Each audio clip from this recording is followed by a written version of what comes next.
Battle in the Hoosier State, Butler and Indiana.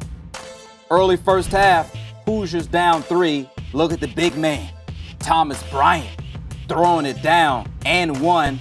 Game all tied at 10. Under a minute left in the half, Butler up 8.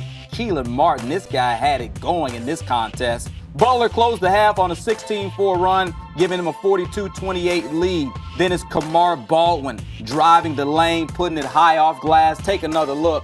Indiana will put together a run late, 12-3, but it wasn't enough. Butler wins 83-78.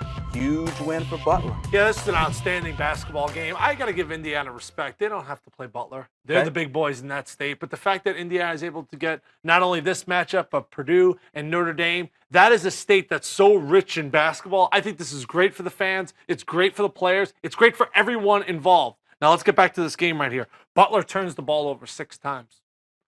Indiana shoots 6 of 21 from 3. You know when you go up against Tom Green's team, you got to get out and defend shooters. Butler has this way, the Butler way, where they don't shoot themselves in the foot. They take great care of the basketball. They're unselfish. This was an absolute clinic, aided by Martin. He had a big performance, made some big shots. This is a well-played basketball game. Butler was honestly the better team.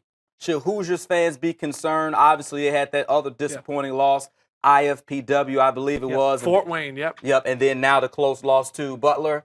I don't really look at Indiana as a national contender. Really? Okay. I think they're a solid team. I think they can go to Sweet 16, maybe even go to a Final Four. I don't consider them as someone who can win it all, like a UCLA or Kentucky or North Carolina. I don't have them on that level. Now, you're going to say, hey, Tim, they beat North Carolina. Yeah, but that was a game that was at home, and it was an emotional game. You get them in a neutral site, especially a big dome stadium, and they want to launch all those threes.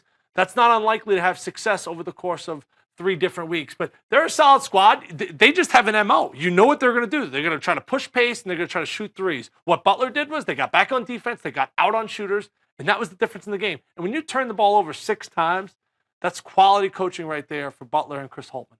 Bulldogs got the job done. 120 Sports. We're always fresh, always on demand.